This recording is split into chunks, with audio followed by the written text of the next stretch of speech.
لبيك قد لبيت لك لبيك إن الحمد لك والملك لا شريك لك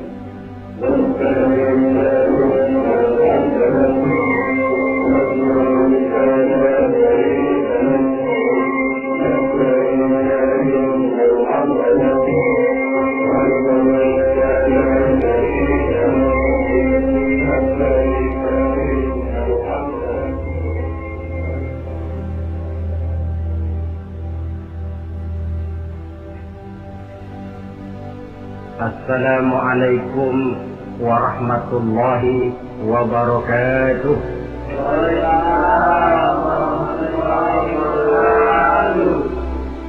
Alhamdulillah wassalatu wassalamu ala sayyidina Rasulillah sayyidina wa maulana Muhammad ibn Abdullah wa ala alihi wa sahbihi wa man tabi'ahu wa wala. سبحانك لا علم لنا إلا ما علمتنا إنك أنت العليم الحكيم لا حول ولا قوة إلا بالله العلي العظيم أما بعد. Saudara-saudara hadirin kaum muslimin rahimakumullah.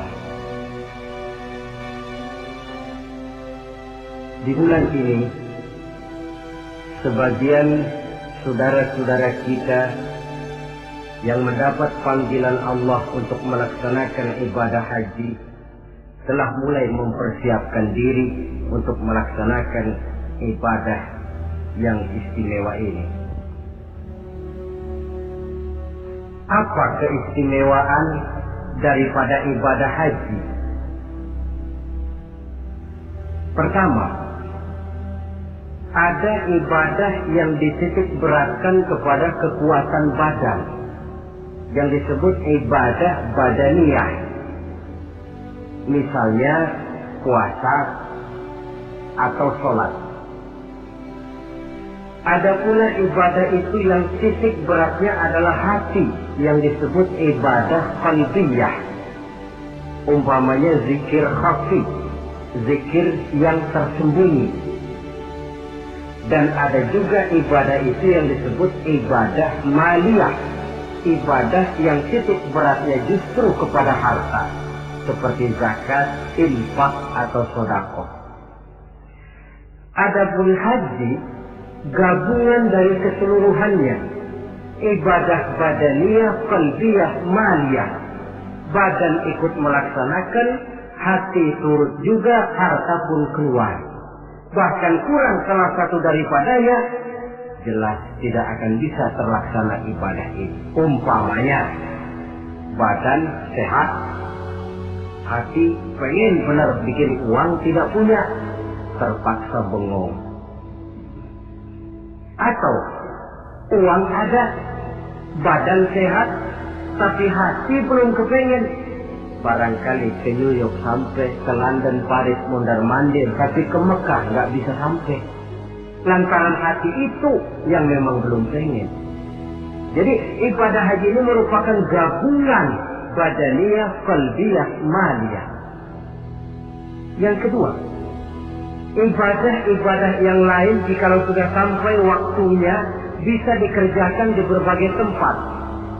Ramadan, kalau sudah masuk waktunya mau puasa di Jakarta bisa, di Bandung boleh, di Bogor pun jadi. Zakat, kalau sudah sampai haul dan nisabnya, mau dikeluarkan di rumah bisa, di kantor pun boleh. Tidak demikian dengan haji. Dia hanya bisa dikerjakan pada waktu tertentu dan di tempat yang tertentu juga. Kan belum pernah kita dengar orang pergi haji ke Cengkareng. Waktunya tertentu, tempatnya pun tertentu juga. Ini keistimewaan daripada ibadah haji.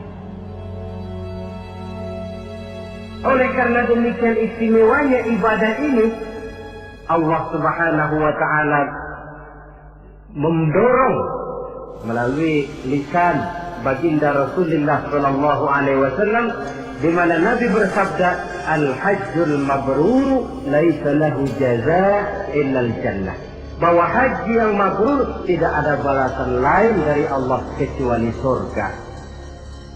Pada kesempatan ini saya ingin ikut menitipkan pesan dan kesan kepada saudara-saudara kita yang akan menunaikan ibadah haji. Apa yang sebaiknya dipersiapkan? Pertama, dan ini yang terpenting, niat. Dengan meninggalkan tanah air menuju Makkah, Madinah, kita bukan turis, bukan mau pergi piknik.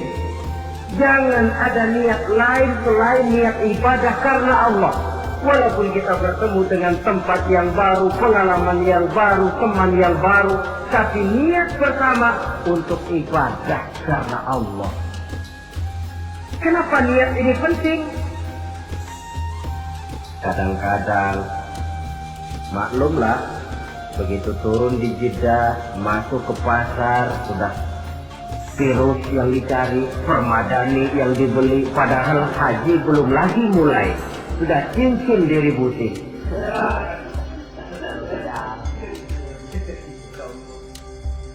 Nah, kalau niat kuat, maka dalam pelaksanaan ibadah haji nanti, jangankan bertemu dengan yang enak, bertemu dengan yang tidak enak pun akan jadi enak. Sebab apa? Maaflah saudara, kalau mau dicari kenikmatan biologis dalam ibadah haji hampir tidak ada.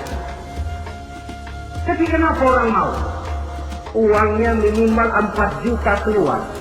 Rumah dia tinggalkan, anak yang masih kecil dia tinggalkan. Karena famili handai tolan keluarga ditinggalkan.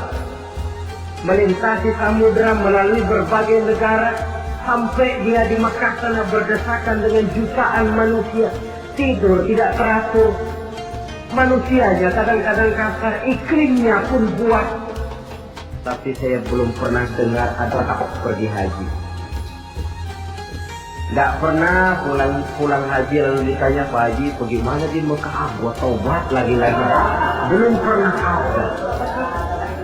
Belum pernah ada. Malahan yang sering kita dengar, bagaimana Pak Haji? Ya Allah Ustaz, pada waktu saya melakukan tawaf wida, mengucapkan selamat tinggal kepada Ka'bah, akan kembali ke kampung halaman dengan air mata berurai membasahi pipi tanpa terasa. Dikala itu batin saya menjerit, ya Allah, kapan saya bisa kembali kemari lagi? Pulang saja belum, sudah mikirin mau kembali. Apa yang dirasakan?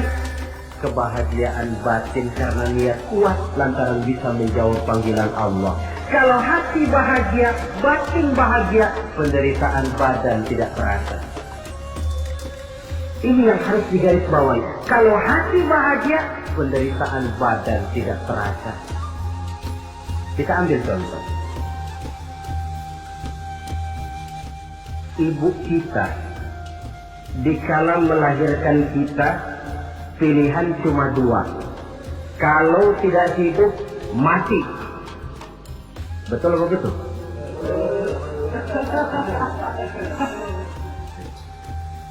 Di tengah kesakitan, penderitaan, dan kepedihan dilahirkan anaknya dengan untayan air mata. Begitu anak lahir dengan selamat, di tengah kepedihan tiada tara, si ibu senyum. Alhamdulillah, anak saya lahir dengan selamat. Sakit, pedih, menderita, tapi kalah oleh kebahagiaan hati melihat anaknya lahir dengan selamat. Kan gak ada ibu begitu anaknya lahir lalu ditunjuk, gara-gara kamu sialan. Gak ada.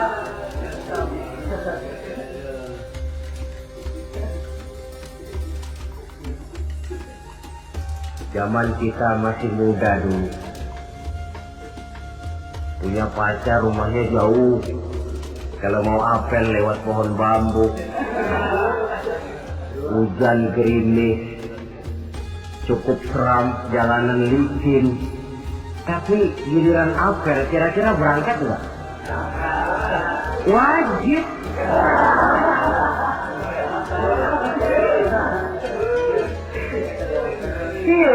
rasanya itu jauh. Tidak seram lewat walaupun bambu, gerimis malah menambah keindahan. Kenapa? Lantaran hati bahagia. Kalau hati sudah bahagia, penderitaan badan tidak terasa. Itulah pentingnya niat.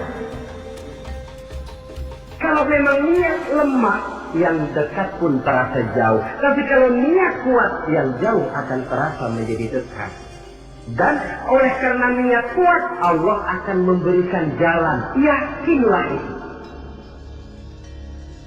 Saudara, ketika saya melaksanakan ibadah haji, saya bikin haji ifrat. Masuk Mekah itu orang sudah berkumpul di Mekah. Tapi saya memang punya niat kuat. Bagaimanapun di dalam tawaf saya harus bisa mencium Hajarul Aswad. Padahal manusia jutaan. Saya tawaf berdesak-desakan dengan jutaan orang. Niat kuat. Saya harus bisa mencium Hajar Aswad. Apa yang terjadi? Sedang enak-enak saya tawaf diseruduk orang Afrika yang tinggi gede. Diseruduk mental deh.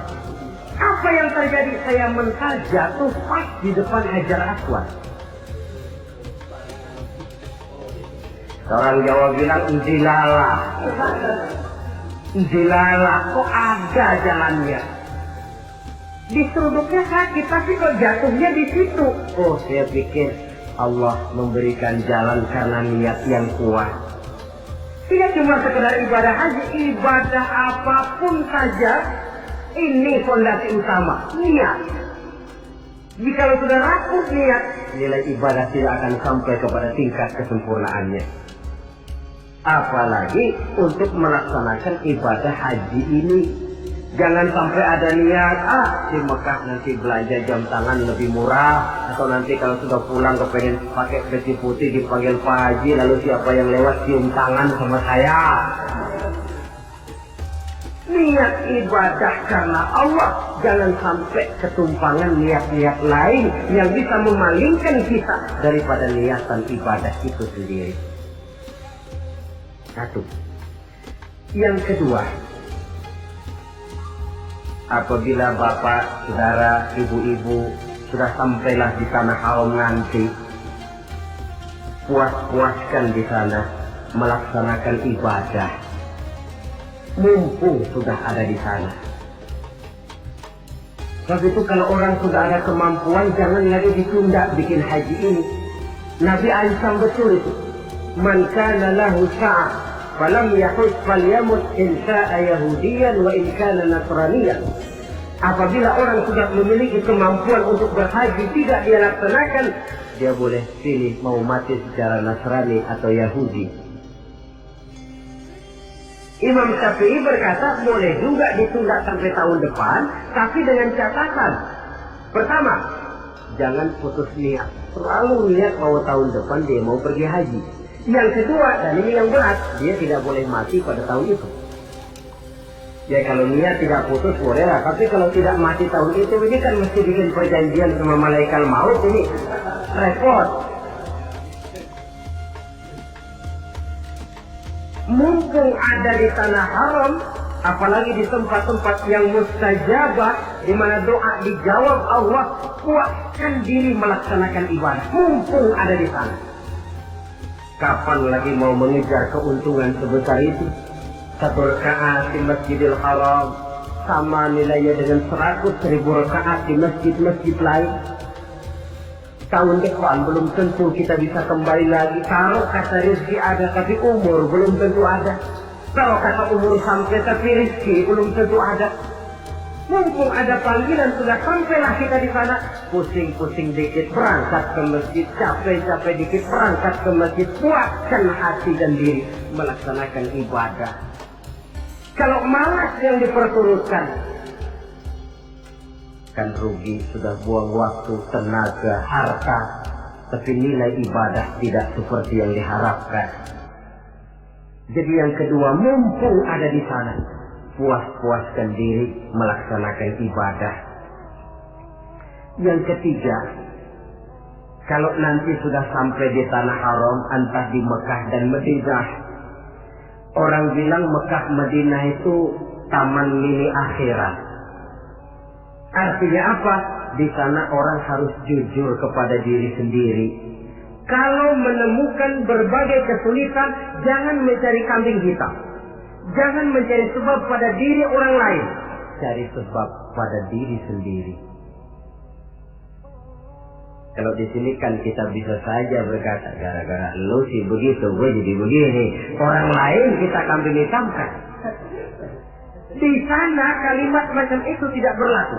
Semua kesulitan, semua hal-hal yang tidak menyenangkan yang menimpa kita, carilah sebab di dalam diri sendiri. Itu obat yang paling mujarab. Sebab kita ke sana memang dengan pengakuan segala dosa.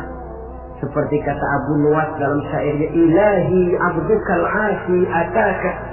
Wahai Allah, hambamu yang penuh maksiat, berlumur noda dan dosa ini datang menghadapmu ya Allah, memohon ampunan dan taubat dari seluruh dosa. Kata perbuatan yang tidak terkontrol akan mendatangkan kesulitan dan obatnya tidak lain taubat. Saya punya seorang teman. Dia di sini nggak pernah kemana-mana. Begitu masuk Mekah jalan-jalan melulu. Temennya kasih tahu, jangan jalan-jalan melulu, nanti susah dicari kalau ada perlu. Nepuk dada. Anak Betawi nih nggak bakalan keder katanya. Sudah selesai dia jalan-jalan mau kembali ke rumahnya, putar-putar nggak pernah ketemu tempat dia tinggal. Sampai 2 hari. Akhirnya dia bertemu seorang syekh. Tuan syekh, bagaimana saya ini? Sudah 2 hari mau pulang nggak ketemu rumah. Nah, kamu memangnya kenapa? Dia pikir-pikir, saya juga sih, lidah ini nggak terjaga. Pakai nepuk dada nggak bakalan salah jalan lah, nggak bakalan keder lah. Nah, sana kau masuk Masjidil Haram, tawaf, sembahyang sunnah, sujud di depan Ka'bah, akui dosa dan kesalahan.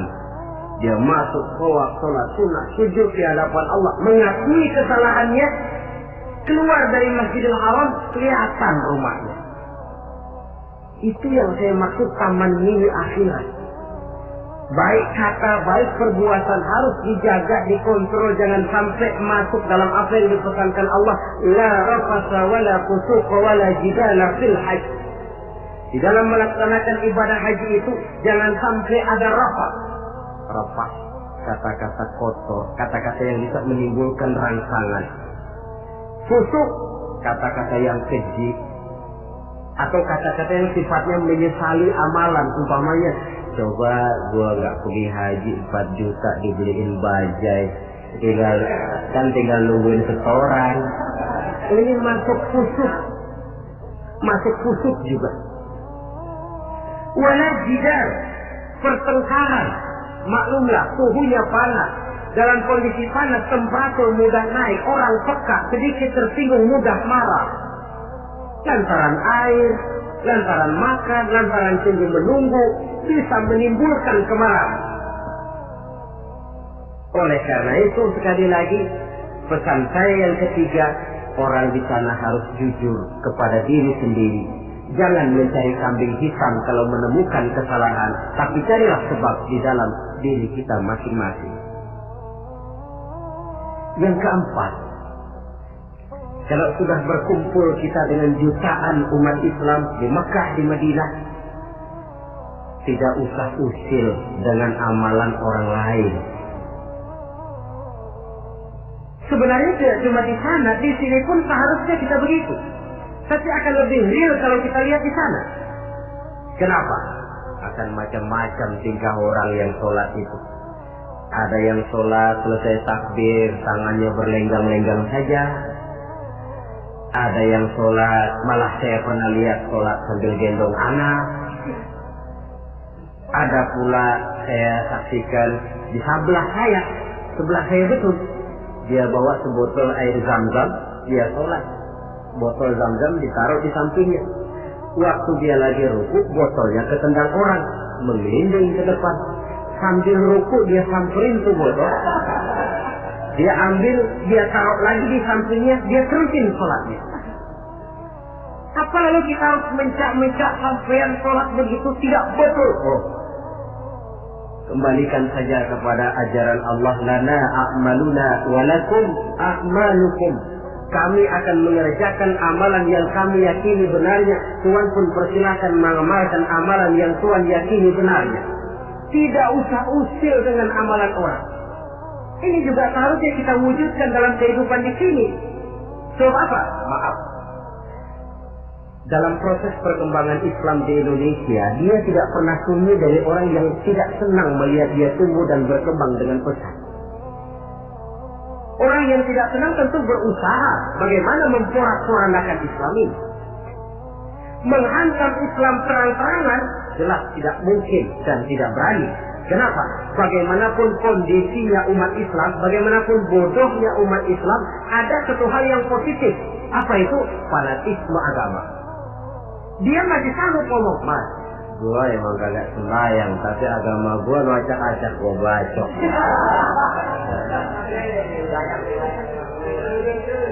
Dari segi fanatisme positif itu positif. Maka orang pun lalu tidak berani menghantam Islam dengan membuka front secara terbuka. Mau menghantam Islam, mereka belajar dari Van der Plas, dari Dr. Groye, masuk ke tengah-tengah umat Islam. Kalau perlu pakai peci, pakai peci. Perlu pakai sorban, pakai sorban. Nggak bisa assalamualaikum, latihan assalamualaikum. Bikinin kalau perlu merek Islam. Yang mereknya Islam, tapi tujuannya bikin kacau dalam Islam. Lihatlah Islam sejati, Islam murni, paling akhir Islam jamaah, lebih akhir lagi Islam ingkar sunnah. Mereknya Islam. Tapi dia kalau sudah mengkafirkan orang yang tidak sepaham dengan dia, kan sudah mulai menimbulkan benih kekacauan. Kalau cara ini dirasakan tidak berhasil, diputar lagu lama. Apa lagu lama itu? Lagu khilafiyah. Satu pakai usolik, 1-3 bisa RT. Satu kunut, 1-3 bisa kampung. Satu Jumat azan sekali, 1-2 kali bikin masjid lagi. Bukankah akan lebih baik mencari titik persamaan daripada sekedar memperbesar pola perbedaan? Apalagi kalau perbedaan itu menyangkut hal yang tidak prinsip, furu'iyah. Jika saya kalau ditanya orang, jawaban saya paling enak. Ustaz, kalau subuh pakai ulut enggak? Kalau saya pakai. Yang tidak pakai bagaimana? Yang tidak pakai, kata yang tidak pakai. Kata yang tidak pakai. Jadi pakai kunut betul? Betul, karena saya pakai kunut. Tidak pakai kunut juga betul? Betul, kata yang tidak pakai kunut. Nah, kalau yang kunut betul, yang tidak kunut betul, lalu yang salah yang mana Ustaz? Yang salah iya, yang subuh enggak sembahyang.